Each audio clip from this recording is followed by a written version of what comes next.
Selama 365 hari telah kita lalui dengan berbagai macam warna kehidupan.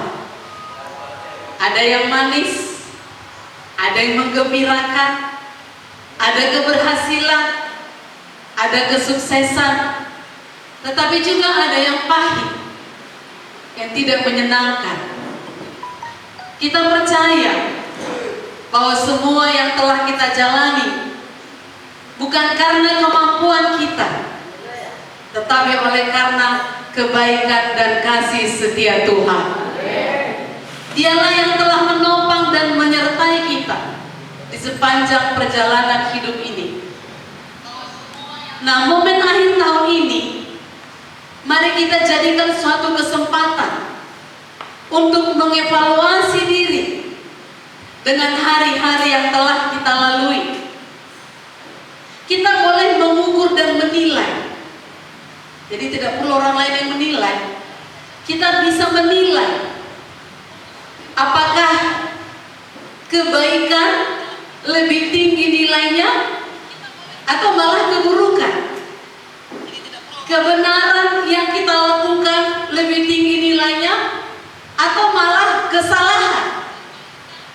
Keberhasilan lebih tinggi nilainya atau malah kegagalan.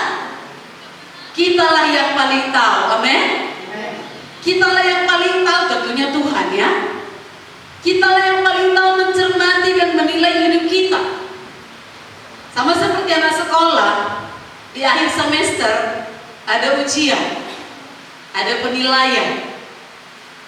Nah, dengan demikian, saudaraku, dari hasil evaluasi tersebut, maka saat ini kita jadikan momen yang strategis untuk membangun tekad atau komitmen menata kehidupan kita di tahun yang baru, tahun 2022 yang beberapa jam lagi kita sambut.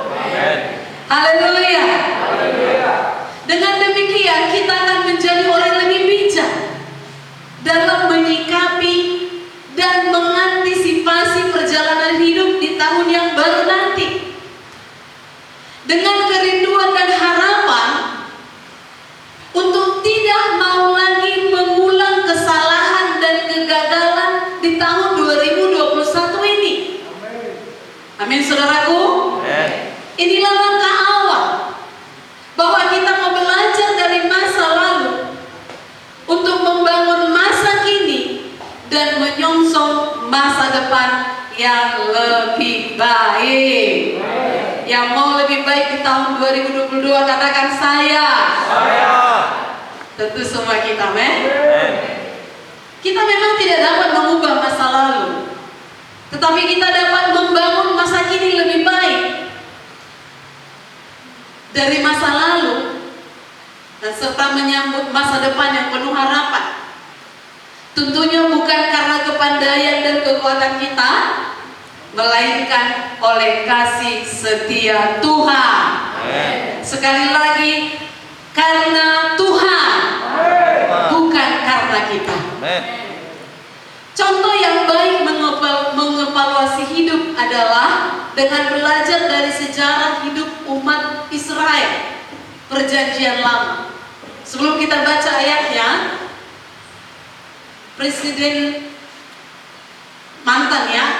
mantan presiden Amerika Abraham Lincoln, dia berkata, "One cannot escape history." Artinya, orang tidak dapat meninggalkan sejarah.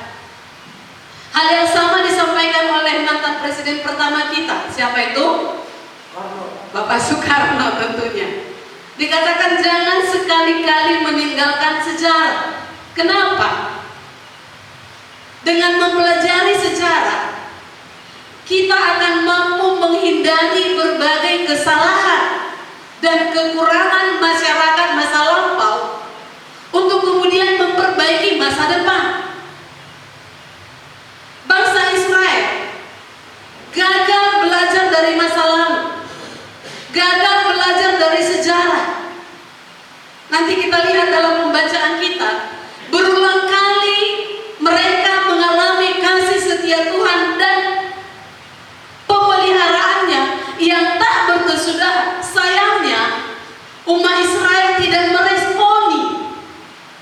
setia Tuhan itu dengan hidup sesuai kehendaknya.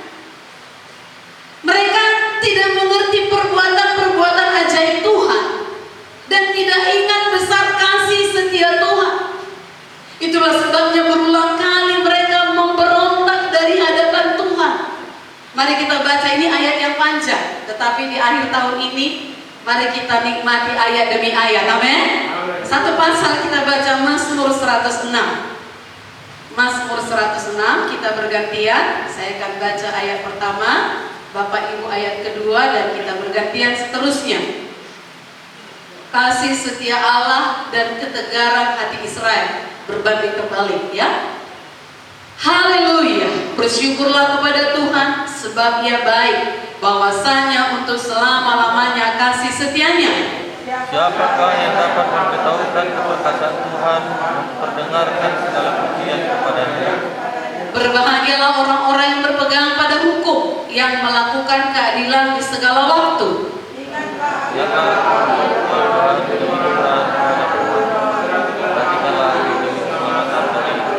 Supaya aku melihat kebaikan pada orang-orang pilihanmu, supaya aku bersukacita dalam sukacita umatmu, dan supaya aku bermegah bersama-sama milikmu sendiri.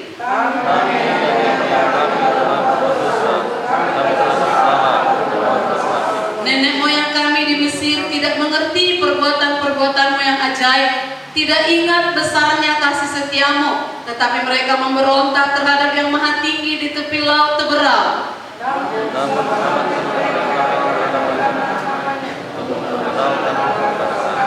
Dihardiknya laut teberau sehingga kering, di bawahnya mereka berjalan melalui samudra raya seperti melalui padang gurun.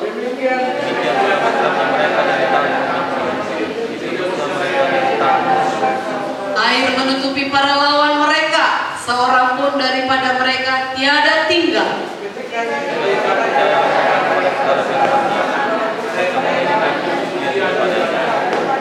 Tetapi segera mereka melupakan perbuatan-perbuatannya dan tidak menantikan nasihatnya.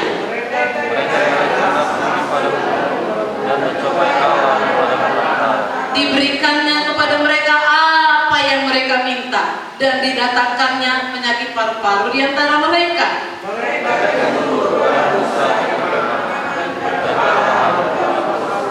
Bumi terbuka dan menelan datan menutupi kumpulan Abira.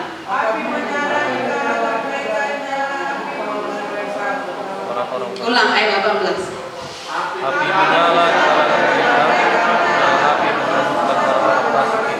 Mereka membuat anak lembu di Horeb dan sujud menyembah kepada patung tuangan. Mereka melupakan kemuliaan mereka dengan bersurat, tapi jantan melupakan mulutnya. Mereka melupakan Allah yang telah menyelamatkan mereka, yang telah melakukan hal-hal yang besar di Mesir.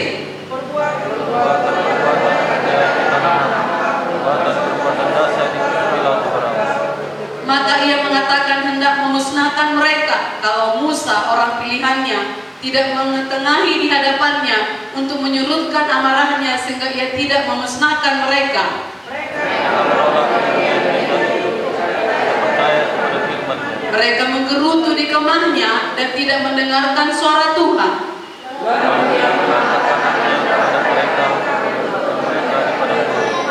Dan untuk mencerai mereka anak cucu mereka ke antara bangsa-bangsa dan menyerahkan mereka ke pelbagai negeri.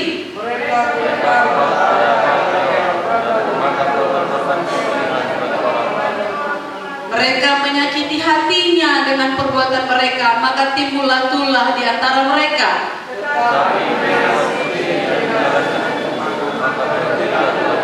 Hal itu diperhitungkan kepadanya sebagai jasa turun-temurun untuk selama-lamanya.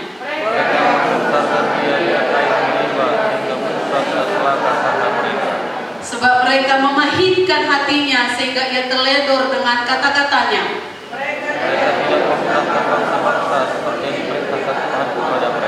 Tetapi mereka bercampur baur dengan bangsa-bangsa dan belajar cara-cara mereka bekerja.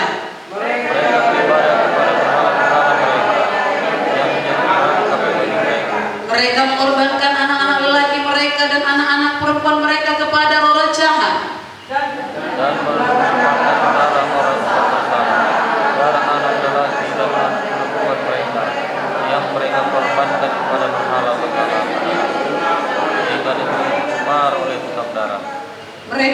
menajiskan diri dengan apa yang mereka lakukan, dan berzina dalam perbuatan-perbuatan mereka.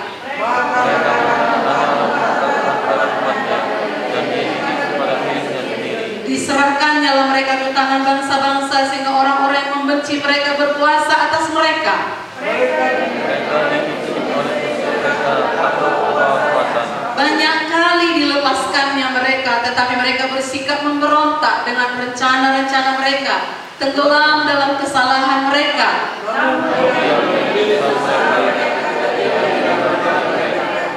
Ia ingat akan perjanjiannya karena mereka, dan menyesal sesuai dengan kasih setianya yang besar.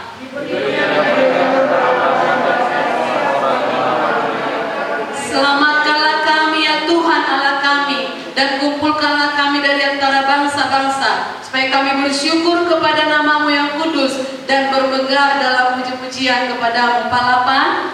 Terpujilah Tuhan Allah Israel dari selama-lamanya sampai selama-lamanya, dan biarlah seluruh umat mengatakan amin, haleluya. Saya rasa kita baca saja paham ya. Haleluya. Pelajaran bagi kita dari firman Tuhan ini, pertama, bersyukur kepada Tuhan sebab Ia baik. Katakan kiri kanan Bapak Ibu Saudara, bersyukur kepada Tuhan sebab Ia baik. Saudaraku, Mazmur 106 ini diawali dengan ajakan untuk bersyukur kepada Tuhan sebab Ia baik. Kebaikan Tuhan berlaku selama-lamanya. Pernyataan ini menegaskan bahwa kasih setia Tuhan tidak dibatasi oleh waktu dan berlaku di segala situasi. Namun kita baca dari isi Mazmur ini, justru banyak pengakuan dosa. Ayat 4 sampai 46 tadi kita baca bahwa dalam perjalanan sejarah umat Tuhan, saat mengalami kasih setia Tuhan, mereka banyak melupakan kebaikan Tuhan. Tadi kita baca beberapa kali, mereka memberontak, mereka bersungut-sungut, malah mereka juga menolak Tuhan yang sudah menyelamatkan mereka. Rasa ucapan syukur orang Israel itu tipis, sangat tipis. Permohonan pemazmur ialah agar mereka diberi kepekaan untuk melihat dan menyadari kebaikan Tuhan di tengah-tengah mereka, sehingga mereka pun hidup sesuai dengan hukum Tuhan. Kita baca tadi di ayat 4 dan 5. Catatan pemberontakan ini bertujuan bukan menakut-nakuti kita, tetapi agar umat Israel dan kita sekarang umat tebusan Tuhan menyadari kasih setia Tuhan itu melampaui kebandalan kita. Haleluya. Melampaui kebebalan umatnya. Kita membaca tadi paparan sejarah yang bisa dibagi 3 bagian. Pertama, permulaan mereka ditebus dari perbudakan Mesir, ayat 6 sampai 12. Tidak ada lagi jalan, di depan laut, di belakang musuh mengejar. Begitupun mereka masih berontak di tepi laut Teberau itu, tetapi Tuhan menolong. Kemudian setelah itu perjalanan di padang gurun, ayat 13 sampai 33. Dan kemudian penaklukan dan pendudukan tanah Kanaan, ayat 34 sampai 46. Kebebalan umat Tuhan terlihat mencolok, yang kita baca tadi. Baru saja mengalami kebaikan dan keperkasaan Tuhan yang membebaskan mereka dari Mesir, namun di tepi laut Teberau, saat dikejar pasukan Firaun, Israel ketakutan dan memberontak terhadap Tuhan. Tapi perhatikan, Tuhan tetap setia. Amin. Dari mana kita lihat kesetiaan Tuhan? Laut Teberau pun terbelah.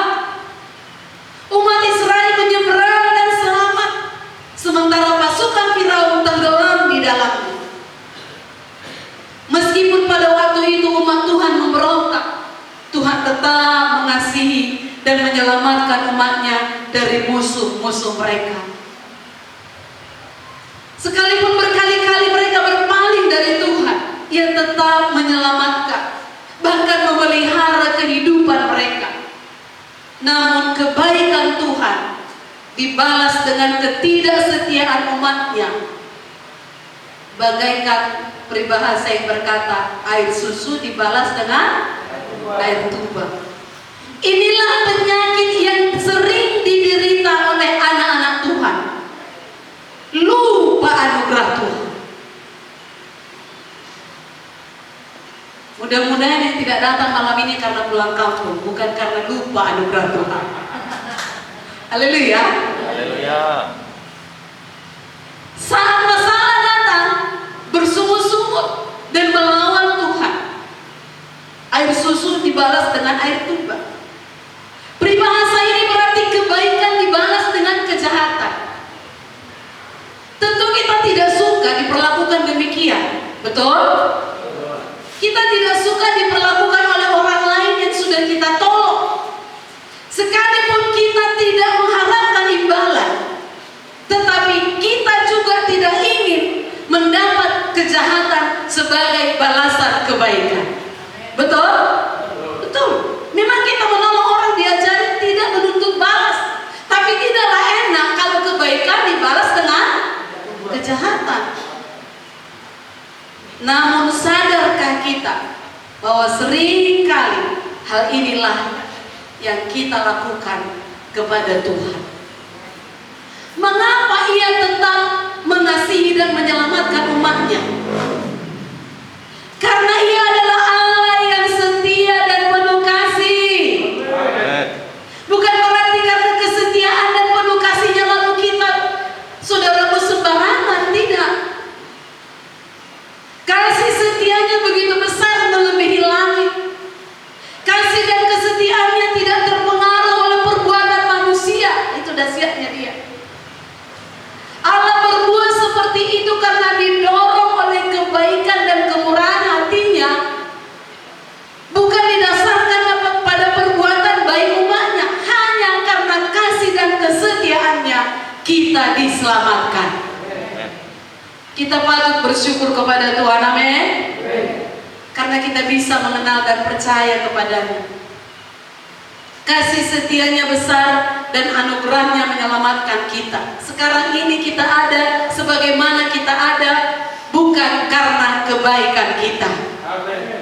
Keselamatan dan pemeliharaan Tuhan atas kita sekali lagi semata-mata karena anugerahnya dan kebaikannya.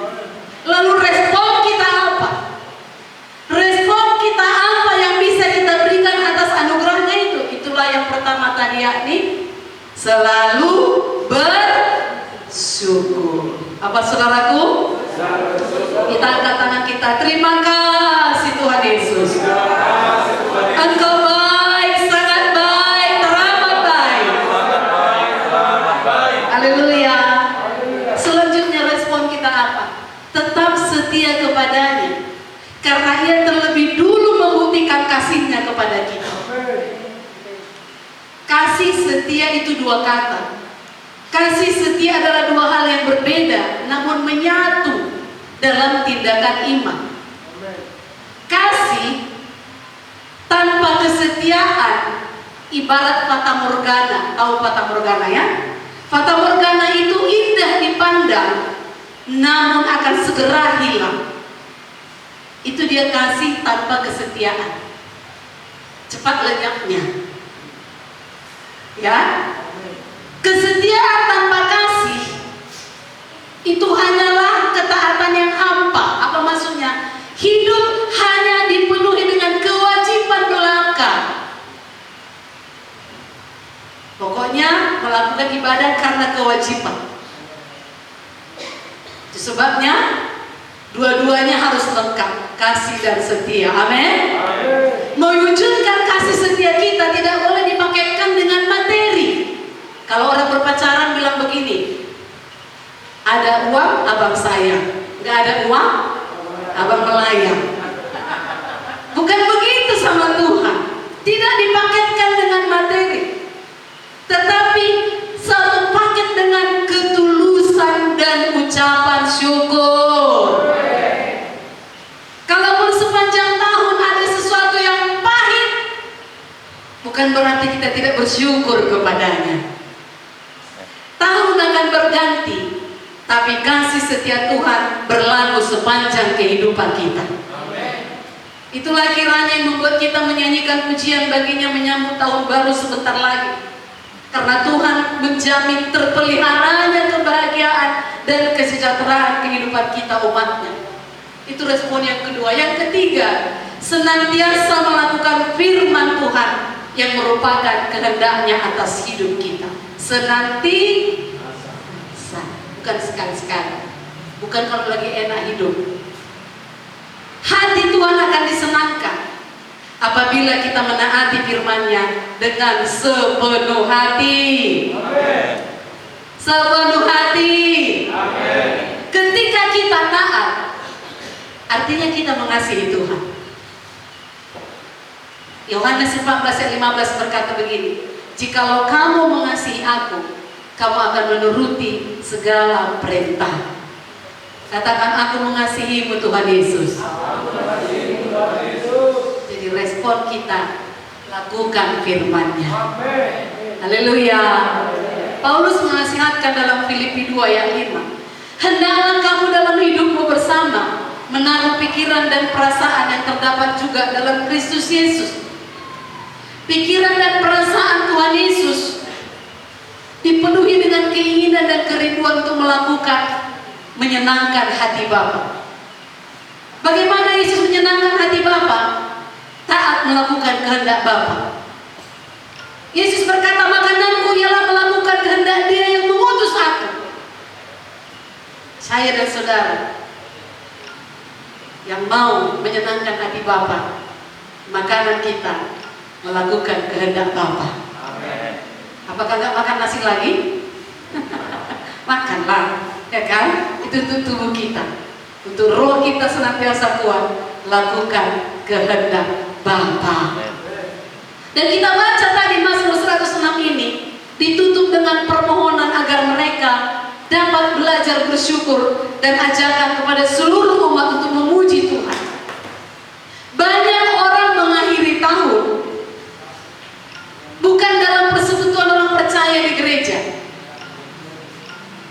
melainkan di tempat pesta, makan-makan, naik klub, kumpulan orang yang berhura-hura sambil mabuk-mabukan.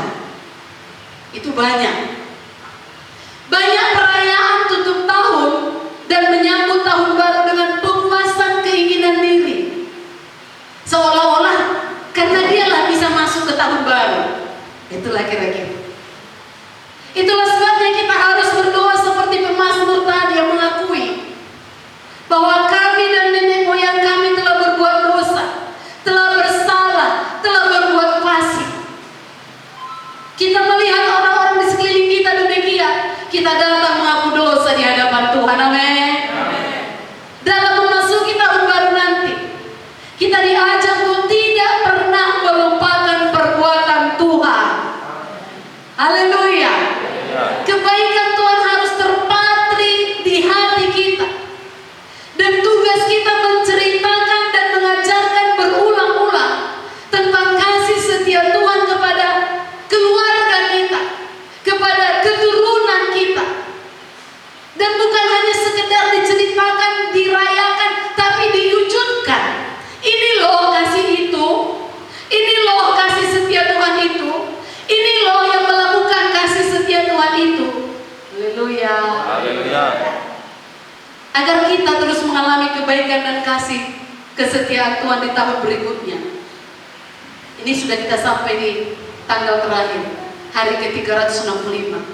Tapi tahun 2022, 365 hari lagi yang harus kita jalani, supaya kita terus mengalami kebaikan dan kesetiaan Tuhan.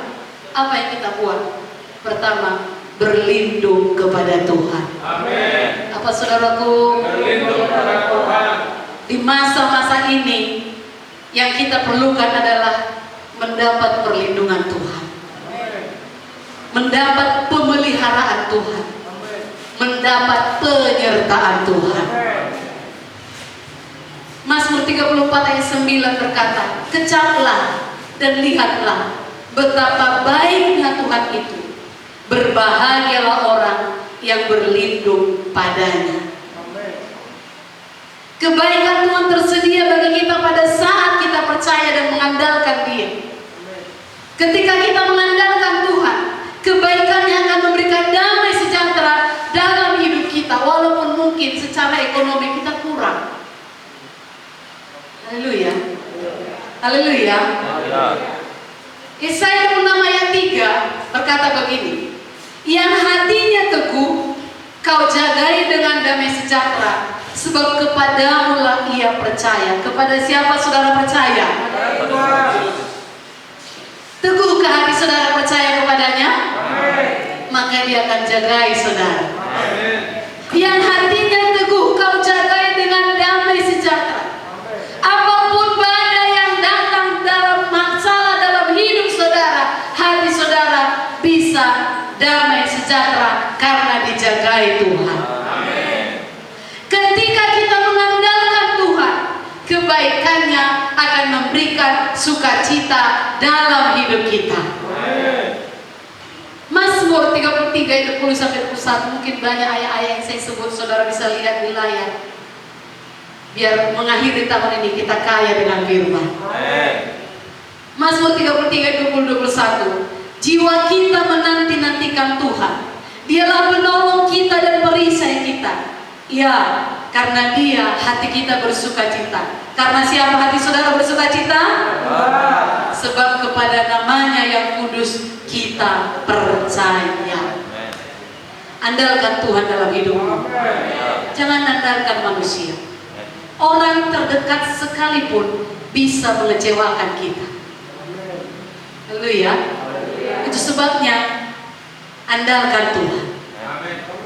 Kita bisa semakin mengandalkan Tuhan saat kita semakin mengenal Dia. Bagaimana kita mengenal Dia? Mengenal Tuhan adalah bertumbuh dalam persekutuan dengan Dia. 2 Petrus 1 ayat 3 berkata, karena kuasa ilahinya telah menganugerahkan kepada kita segala sesuatu yang berguna untuk hidup yang saleh oleh pengenalan kita akan Dia. Kalau kita kenal Dia sungguh-sungguh, kita tahu kuasa ilahinya menganugerahkan kepada kita segala sesuatu yang berguna untuk hidup saleh.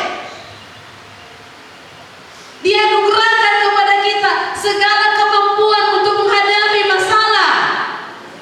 Haleluya.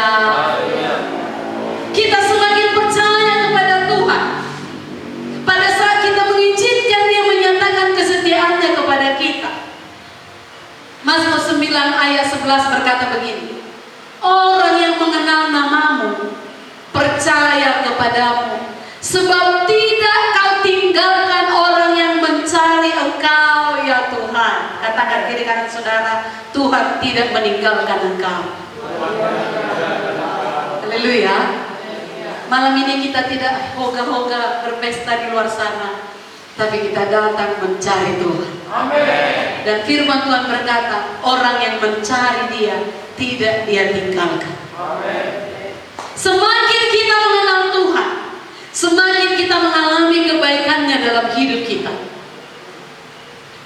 Kita harus melihat dan merasakan kebaikan Tuhan, bukan hanya mendengar, bukan hanya membicarakannya.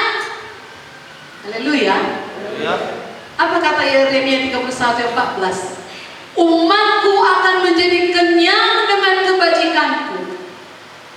Demikianlah firman Tuhan. Kita yang semakin mengenal Dia, kita yang semakin percaya kepada Dia, kenyang dengan segala kebajikannya. Amin. Haleluya. Yang kedua, apa yang kita buat tadi? Pertama, berlindung kepada Tuhan. Itu berarti mengandalkan Dia. Jangan andalkan manusia. Jangan andalkan uangmu. Jangan andalkan depositomu, itu sebentar bisa lenyap. Jangan andalkan siapapun yang kuat di dunia ini, itu sebentar bisa mengecewakan. Tapi kalau mengandalkan Tuhan, cari Tuhan, Dia tidak pernah meninggalkanmu. Amin. Yang kedua, takut akan Tuhan. Mazmur 31 ayat 20. Kita baca bersama ayat ini. Mazmur 31 ayat 20. Haleluya. Gak salah jam kita kan? Masih cepat rasanya. Haleluya. Mazmur 31 ayat 20. Sama-sama. 1, 2, 3. Alangkah limpahnya kebaikanmu yang telah kau simpan bagi orang yang takut akan engkau, yang telah kau lakukan bagi orang yang berlindung padamu di hadapan manusia. Wow, limpah kebaikan Tuhan, amin. Limpah itu gak sedikit, tetapi di hadapan manusia yang bagaimanapun, sepanjang kita takut akan Tuhan, kebaikan Tuhan akan dinyatakan. Takut akan Tuhan adalah unsur yang sangat penting dalam kehidupan orang percaya.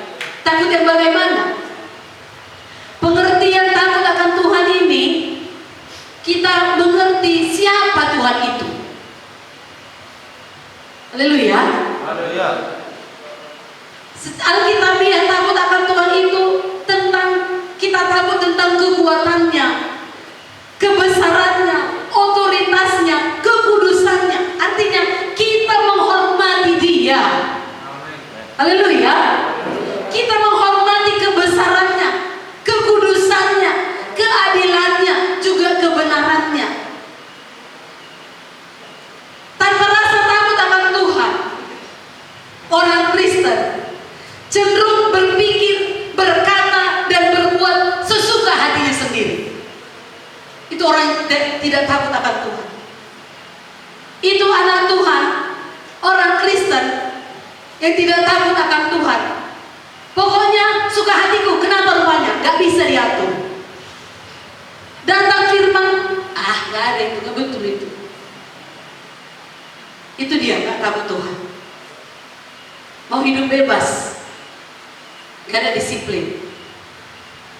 Takut akan Tuhan adalah ketetapan hati dan pikiran orang percaya yang tidak mau mengecewakan Tuhan, baik melalui pikirannya, ucapannya, tindakannya. Kenapa? Sebagai ekspresi kasih kita kepadanya. Ini aku Tuhan mengasihi engkau. Memang aku masih banyak kekurangan, tapi aku mau bertobat Tuhan. Haleluya. Jadi orang yang takut akan Tuhan akan berusaha hidup seturut firman. Menjauhkan diri dari segala bentuk kejahatan, bentuk dosa. Bukan terpaksa, tapi dengan rela hati. Bukan dorongan orang lain, bukan karena ditakut-takuti, tapi rela hati. Haleluya. Pengkhotbah 12 ayat 13 berkata begini, akhir kata dari segala yang didengar ialah takutlah akan Allah dan berpeganglah pada perintah-perintahnya, karena ini adalah kewajiban setiap orang. Bukan kewajiban pendeta, kewajiban setiap orang. Kalau kita baca pengkhotbah itu ditulis oleh orang yang paling berhikmat. Ada di situ dikatakan kaya sia-sia, miskin sia-sia, semua dikatakan, bernapas semua dibilang sia-sia. Tapi di akhir kata, di akhir bulan Desember ini, di akhir tahun ini, takutlah akan Allah. Amin. Dan berpeganglah pada perintah-perintahnya. Ada banyak berkat disediakan Tuhan bagi orang-orang yang takut akan Dia. Haleluya. Pertama, kita akan hidup bahagia dan tenteram. Itu semua ada dalam Mazmur 128. Kita tidak akan kekurangan suatu pun yang baik, kata Mazmur 31 ayat 20a. Kita akan diperhatikan oleh Tuhan, kata Mazmur 33 ayat 18. Doa kita akan didengar dan dijawab oleh Tuhan. Ini ayat kita baca Mazmur 145 ayat 19. Mau didengar dan dijawab Tuhan doa saudara tahun 2022 nanti? Amin. Kita baca Mazmur 145 ayat 11. 5 menit lagi masih sanggup? Haleluya. Mazmur 145 ayat 19.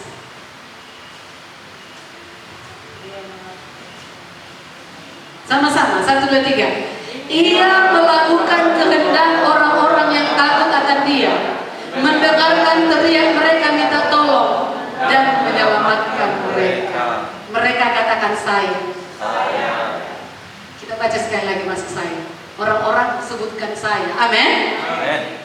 1, 2, 3. Ia melakukan kehendak saya yang takut akan Dia, mendengarkan teriak saya minta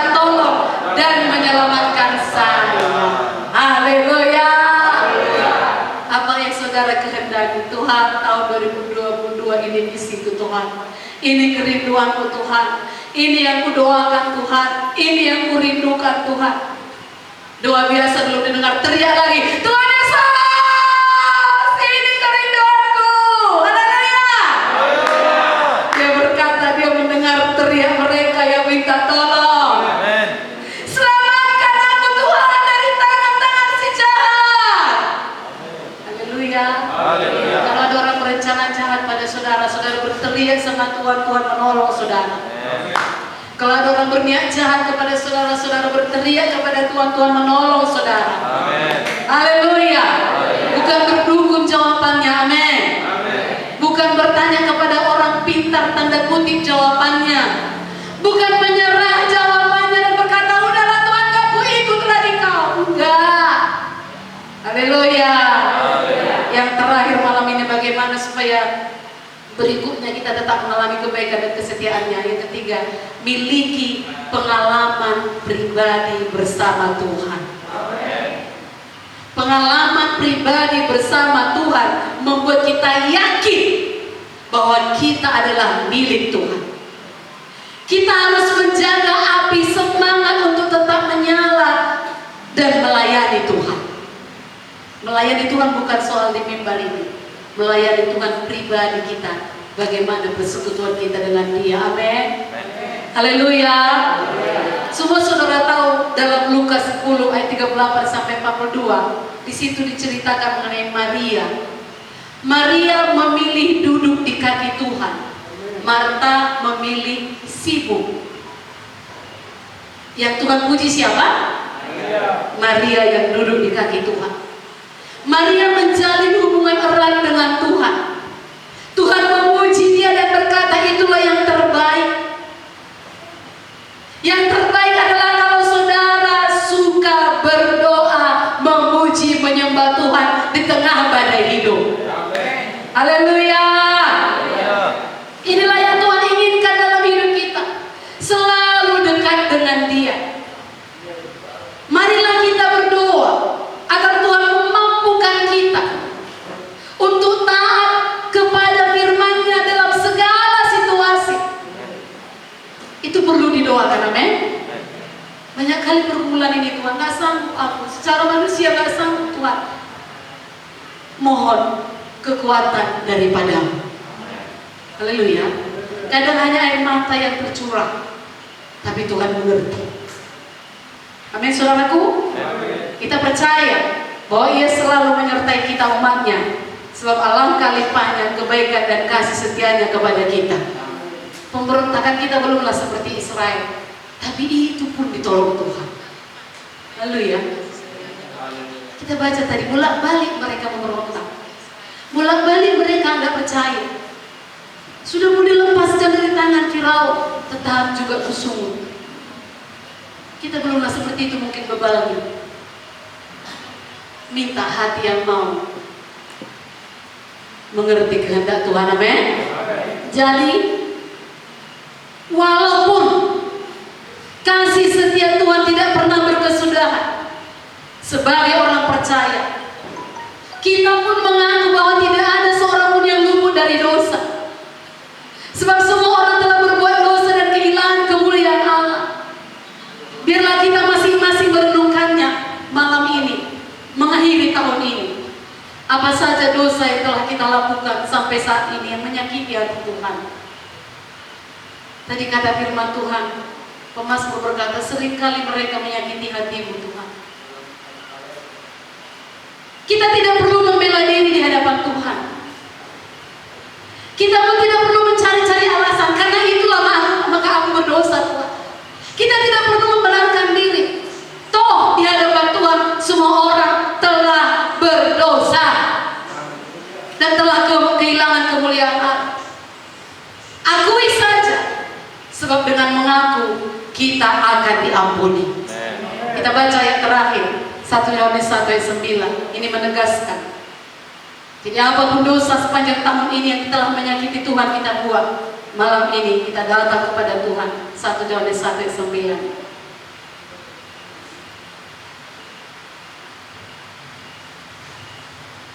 Sama-sama 1, 2, 3. Jika kita mengaku dosa kita, maka Ia adalah setia dan adil, sehingga Ia akan mengampuni segala dosa kita dan menyucikan kita dari segala kejahatan. Segala kejahatan disucikan, amin. Tapi jangan membenarkan diri. Aku sudah berdosa, Tuhan. Seringkali aku menyakiti hatimu, Tuhan. 365 hari, paling 10 hari aku setia berdoa kira-kira. 365 hari, paling 15 kali aku baca schedule. 365 hari, jangankan 5 kali, sekali aja aku menginjil. 365 hari, paling 1 hari aku hidup kudus. 364 hari, jorok kali aku Tuhan. 365 hari, 365 orang pula sakit hatiku. Belum kuampuni sampai sekarang Tuhan. Kejam kali yang dibuatnya ini. Hari ini aku di hadapan Tuhan. Haleluya.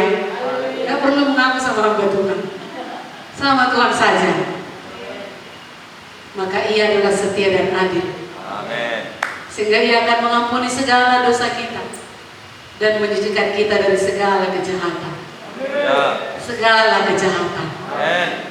Besar kecil Tuhan yang tahu dan kita. Haleluya. Jadi tidak ada alasan bagi kita untuk tidak bersyukur dan memuliakan Tuhan di akhir tahun ini. Tidak ada alasan juga bagi kita untuk tidak mengaku dosa kita. Namun demikian, pesan penting bagi kita pada malam ini, bahwa orang percaya jangan pernah berhenti bersyukur dan memuliakan Tuhan. Amin. Bahkan dalam keberdosaan kita pun penting tetap memuji Tuhan. Mungkin saking sudah berdosanya kita berat mulut ini menyebut nama Yesus, tapi teriakkan saja, Yesus lebih besar dari dosa kita. Haleluya. Kasih setia Tuhan tidak pernah dapat dihentikan oleh siapapun, termasuk dosa kita. Perhatikan bangsa Israel, sudah dibuat emas untuk disembah, tetap diampuni. Dosa-dosa kita pun tidak akan mampu menghentikan kasih setia Tuhan. Oleh sebab itu, tetaplah bersyukur kepada Tuhan. Tetaplah muliakan namanya. Ceritakan segala kebaikannya dan keperkasaannya. Apakah saudara diberkati malam ini? Amin. Tuhan Yesus memberkati. Selamat menyambut tahun 2022. Mari kita bangkit berdiri. Haleluya. Haleluya.